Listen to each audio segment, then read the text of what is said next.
بسم اللہ الرحمن الرحیم۔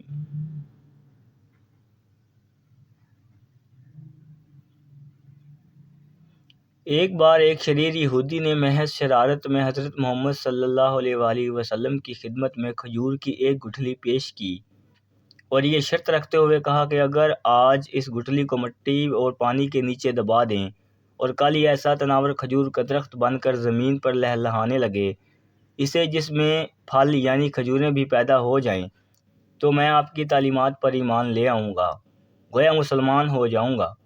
رسول اکرم صلی اللہ علیہ وآلہ وسلم نے اس کی یہ شرط تسلیم کر لی اور ایک جگہ جا کر آپ صلی اللہ علیہ وآلہ وسلم نے اس گٹھلی کو مٹی کے نیچے دبا دیا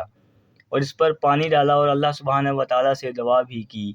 اور وہاں سے واپس تشریف لے آئے۔ اس یہودی کو دنیاوی اصولوں کی کسوٹی پر یقین کامل تھا کہ ایک دن میں کس طرح بھی کھجور کا درخت تیار نہیں ہو سکتا تھا، لیکن رسول اکرم صلی اللہ علیہ وآلہ وسلم کی ذات اقدس کی روحانیت اور آپ کا اعتماد اس کے دل میں کھٹکا اور خدشہ ضرور پیدا کر رہا تھا کہ کہیں کل ایسا ہی نہ ہو جائے کہ کھجور کا درخت اگ جائے اور اسے ایمان لانا پڑ جائے۔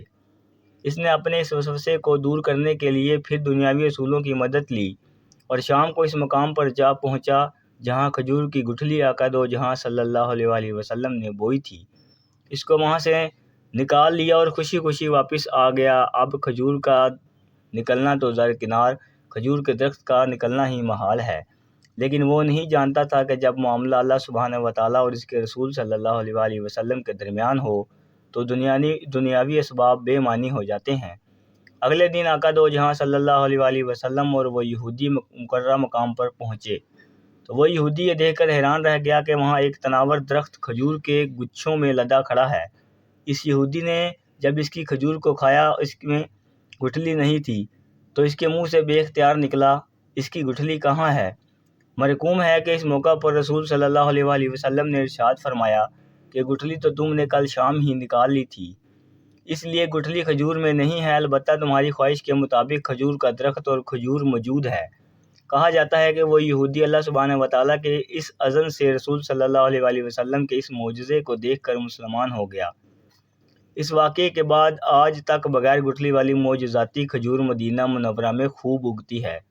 دکانوں پر فروخت بھی ہوتی ہے۔ اس کھجور کا اصل نام سگل ہے، اسے سخل بھی کہتے ہیں، اور اگر آپ کو نام یاد نہ رہے تو آپ اسے بے دانہ کھجور کہہ کر بھی طلب کر سکتے ہیں۔ اب بہت زیادہ علم رکھنے والے بالخصوص نباتیات بوناٹائے کے ماہرین یہ بھی پوچھیں گے کہ جب سگل کھجور میں گٹھلی نہیں تو اس کی مزید کاشت 1400 سالوں سے کیسے ہو رہی ہے؟ تو بتانے والوں نے بتایا ہے کہ اس کے سوکھے پتے کھجور کے باغوں میں مٹی میں مدغوم ہو کر نئے پودوں کی بنیاد بن جاتے ہیں۔ سبحان اللہ۔